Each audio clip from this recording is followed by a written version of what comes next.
Voilà, cette carte, c'est à peu près la même que nous avons déjà vue plusieurs fois ces derniers jours. Il s'agit d'une partie de l'arc alpin, c'est celui sur lequel j'ai fait mes enquêtes, mes recherches. Donc cela ne signifie pas que ce dont je parle ne se retrouve pas aussi plus loin. Mais voilà, dans cette carte, on voit à peu près la région sur laquelle j'ai le plus travaillé. Donc, la vallée d'Aoste, là, ça c'est l'axe principal de la vallée d'Aoste. Ici, il y a le Valais. Là, c'est la vallée de l'Arve, en Haute-Savoie. Et puis, là, c'est la Maurienne et la Tarentaise, donc la région sur laquelle je me suis concentrée.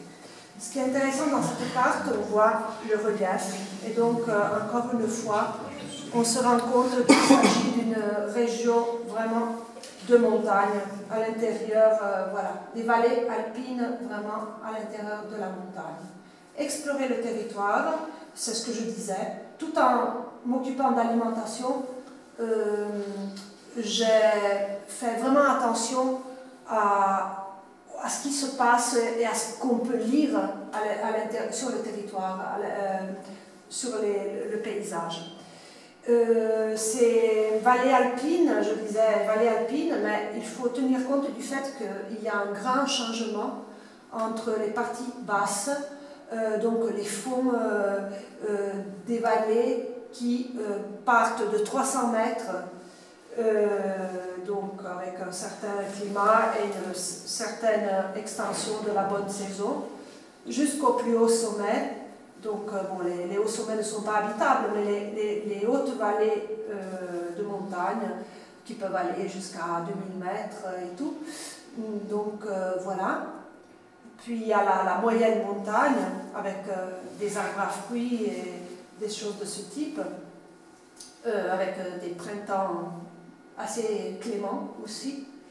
La zone intermédiaire dans l'exploitation de la montagne signifie, en termes d'alimentation, quelque chose de temporaire, soit dans la production des denrées alimentaires, soit dans la consommation. Parce que j'ai retrouvé des habitudes alimentaires liées vraiment à une temporalité très précise, très limitée, celle du temps du Mayen, de la montagnetta, de la montée vers les alpages, de la sortie du troupeau, etc.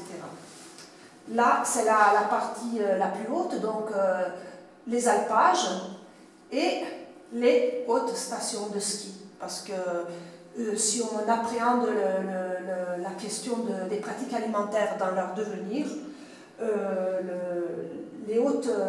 les parties les plus hautes correspondent à ces deux domaines. Donc d'un côté le ski, le tourisme d'hiver et parfois aussi le tourisme d'été et la pratique de l'alpage, avec des pratiques alimentaires évidemment différentes mais qui peuvent aussi se regrouper dans une certaine mesure. Un schéma qui tente de résumer ce que nous venons de voir par le biais des photos du paysage. Donc la partie en bas, comme on dit ici, en bas, donc au niveau du village habité à longueur d'année, parfois des vignobles, parfois des arbres à fruits, parfois les deux, des champs, des jardins, potagers, des vergers, une partie de stabulation et de pâturage. Après on monte, c'est schématisé, hein, donc évidemment après il y a des habitats stables aussi à une altitude plus haute, mais voilà, on fait une moyenne. Et donc il y a après la zone de l'exploitation de la montagne avec les Mayens, les montagnettes, comme on dit selon les zones, et puis la partie haute avec les alpages et puis l'expérience extrême de l'alpage, l'Alsa, donc qui arrive jusqu'à 2500 mètres. Voilà. tout cela correspond donc à des pratiques alimentaires différentes, à une production de denrées différentes, à une consommation différente et aussi à une conservation différente de certains aliments. Terre de contraste, donc on a vu, c'est une question d'altitude, mais il y a aussi beaucoup d'autres aspects. On en a parlé ce matin, donc il y a l'ensoleillement, il y a l'exposition aux intempéries qui font que à 2 km de distance, on peut trouver des phénomènes très différents. Par exemple, le versant d'Adret et le versant du Bac peuvent se trouver à 2 km en vol d'oiseau parce que parfois la vallée est très étroite. Et simplement à 2 km, d'un côté on trouve le versant ensoleillé avec de la vigne, avec des pommiers, avec des jardins potagers très riches et tout. Et le versant à l'ombre avec pas de vigne du tout, avec peut-être beaucoup de forêts et peu de champs utilisés. Donc, dans une situation d'autarcie ou de presque autarcie, cela signifie vivre avec une alimentation d'un type ou de l'autre. Parce que s'il s'agit de deux communes différentes, pas forcément les gens avaient accès aux produits des voisins. Le système d'échange venait corriger les manques et les carences dans la production, mais ce n'est quand même pas toujours automatique. C'est toujours au gré des dynamiques de relations qui se créent à l'intérieur d'une vallée. Relations individuelles? Les deux, aussi communautaires, parce qu'il y a des logiques qui se créent entre des communes qui sont solidaires entre elles. Par exemple, la commune située en altitude qui a beaucoup de production animale peut donner le beurre et le fromage à ceux d'en bas qui n'ont pas la possibilité par exemple, qui n'ont pas d'alpage, donc qui ont besoin de placer les vaches pendant l'été. Et en même temps, qui peuvent donner des pommes, qui peuvent donner des légumes, des choses de ce type. Oui? Il y a autant d'habitations à l'Adret qu'à Lubac? En principe, l'homme a toujours tenté de s'installer à l'Adret. Mais voilà, après, il y a des zones où l'habitat est beaucoup plus serré. Et donc, et en plus, il y a aussi une autre logique. Les habitants ont toujours tenté de prendre l'entière tranche depuis la haute montagne jusqu'en bas au torrent, disons, central, ce qui leur permettait d'avoir le débouché sur les alpages et d'avoir les terrains en bas avec un climat plus clément. Dans certaines vallées, cela se voit très bien. Par exemple, en Tarentaise, je n'ai pas ici, mais il y a une carte que j'avais choisie avec le découpage commune par commune. Et très souvent, les communes sont vraiment des tranches très étroites et très longues qui descendent depuis les sommets jusqu'en bas. Dans d'autres vallées, cela est moins évident. Le découpage se fait aussi de façon transversale et horizontale. Et donc, il y a les communes d'en bas qui jouissent d'un meilleur climat, mais en même temps qui n'ont pas le débouché sur les alpages. Donc, voilà, ça crée quand même des déséquilibres et des inégalités aux différents niveaux. Voilà, donc, pour résumer, on voit, quand je dis une terre contrastée, on voit qu'il y a des situations très différentes à une distance très réduite. Et donc voilà, des productions différentes. La vigne, par exemple, qui peut s'opposer au pommier, dans le sens que cela peut donner, dans une logique de autarcie, la commune qui produit du vin et la commune qui n'a pas de vigne et qui doit produire des alternatives au vin, donc par exemple du cidre, éventuellement corriger avec des baies rouges pour donner un peu de couleur, parce que quand même la couleur dans la boisson, quand on tente de faire quelque chose qui ressemble au vin, devient importante au-delà du goût. Après, il y a l'élevage des vaches aussi, qui se retrouve dans certaines parties et pas dans d'autres. Et après, il peut y avoir de l'élevage de moutons ou de chèvres, par exemple, en alternative à l'élevage de la vache. Voilà. Donc, on a vu qu'il y a une variation au niveau de l'espace dans les pratiques alimentaires. Il y a aussi une variation, vous pouvez vous en douter, au niveau, disons, diachronique.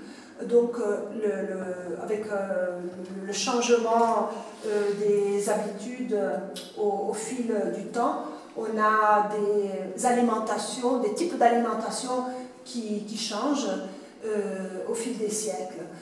Sans remonter trop loin, je vous fais l'exemple, par exemple, de l'introduction des aliments qui viennent d'Amérique, comme la pomme de terre, comme le maïs, qui ont été introduits au courant du 18e au 19e siècle. Et après, avec le changement, disons, au niveau social et économique, les gens ont pris aussi des habitudes différentes, oublié certaines traditions alimentaires. On peut aussi partager, voir la variation entre pratiques alimentaires publiques et privées. C'est-à-dire, de nos jours, pour partir de quelque chose qui est plus près de nous, ce qu'on mange au restaurant ne correspond pas à ce qu'on mange à la maison. Et donc, voilà, là aussi, il y a une évolution parallèle et pas toujours du même type. C'est-à-dire qu'on trouve des choses différentes dans le public et dans le privé. Voilà, on peut aussi analyser les pratiques alimentaires en les partageant entre techniques de fabrication et techniques de consommation, donc ce qu'on produit avec les mains pour arriver à avoir une substance, disons, comestible, comment on mange, comment on assaisonne les mets, comment on les associe entre eux, si on les fait cuire ou pas cuire, etc. Et puis les techniques de conservation, qui dans les Alpes sont particulièrement importantes du fait de la longueur de la saison d'hiver.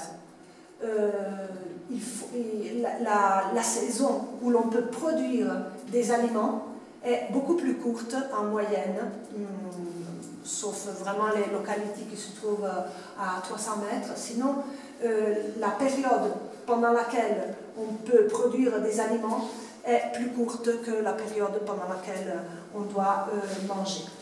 Et le mois de mai, dans la logique autarcique, est certainement le mois le plus difficile de l'année parce que les stocks sont terminés et il n'y a pas encore de nouvelles productions qui permettent de se nourrir de ce qu'on produit. Mais vous verrez qu'il y a d'autres stratégies. Là, j'ai juste montré quelques photos qui illustrent la production du beurre fondu. Donc une technique qui permet la conservation du beurre. Dans les Alpes, en tout cas dans la partie des Alpes où j'ai travaillé, il n'y a pas de beurre salé. Donc la seule façon de conserver le beurre au-delà d'un certain nombre de jours est la technique de le foudre. Après là, il s'agit de bocaux en verre. Autrefois, c'était des récipients en bois ou en terre cuite.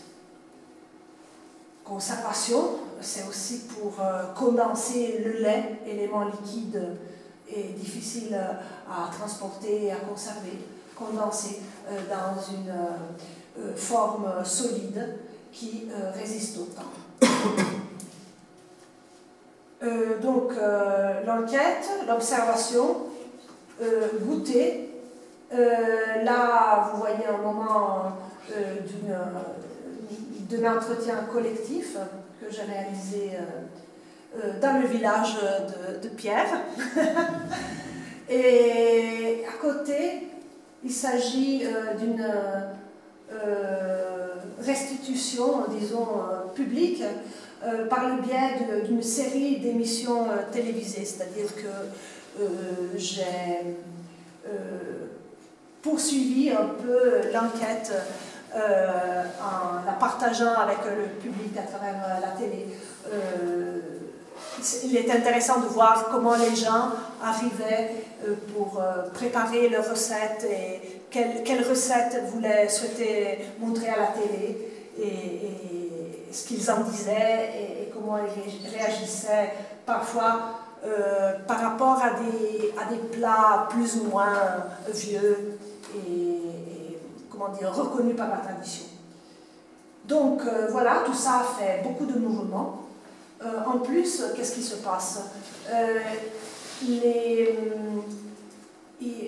Justement parce que les choses changent, on a tendance à mettre des étiquettes sur ces différentes pratiques alimentaires. Et donc, voilà,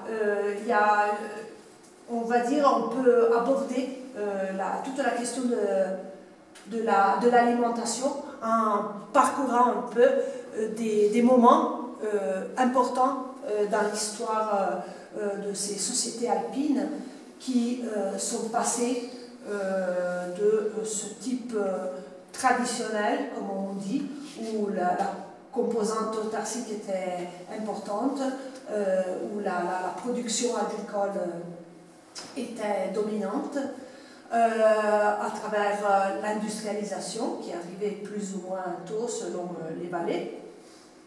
Des phénomènes qui ont fait rencontrer les populations alpines avec des populations arrivant plus ou moins loin, donc comme par exemple le phénomène du thermalisme ou d'autres, voilà, par exemple les premières formes d'alpinisme, etc., qui ont fait côtoyer les personnes qui vivaient dans les Alpes avec des personnes qui arrivaient de notre niveau, disons, d'une autre catégorie sociale, d'autres pays parfois. Après, bon, tout ce qui a pu introduire des changements, donc la construction des barrages, des routes, les guerres, le développement des stations d'hiver, l'arrivée de la modernité, et puis plus récemment la réflexion patrimoniale, qui, pour n'être pas quelque chose de très intrusif, a quand même introduit toute une série de réflexes auprès des gens qui ont commencé à voir la tradition alimentaire du pays d'un œil différent. Avant, il n'y avait pas cette réflexion patrimoniale, donc il n'y avait pas une idée si tranchée sur ce qu'est un plat moderne ou un plat qui plaît aux touristes, etc. Donc voilà, en analysant les pratiques alimentaires, on se rend compte qu'il y a... c'est-à-dire que les pratiques alimentaires témoignent d'un changement dans les modes de vie. Et on observe aussi une coupure dans la transmission quand les personnes interviewées avouent ne pas savoir comment mangeaient les grands-parents ou comment on mangeait dans le pays avant l'avènement de certaines habitudes. Par exemple, il y a eu des aliments qui ont disparu, on verra par la suite, d'autres qui ont été introduits peut-être en premier, par exemple, en pensant au barrage. Le barrage de Tignes, il a apporté énormément d'ouvriers, par exemple, de l'Italie du Sud. Ce sont les premiers qui ont introduit probablement la tomate en Tarentaise, parce que pour eux c'est important.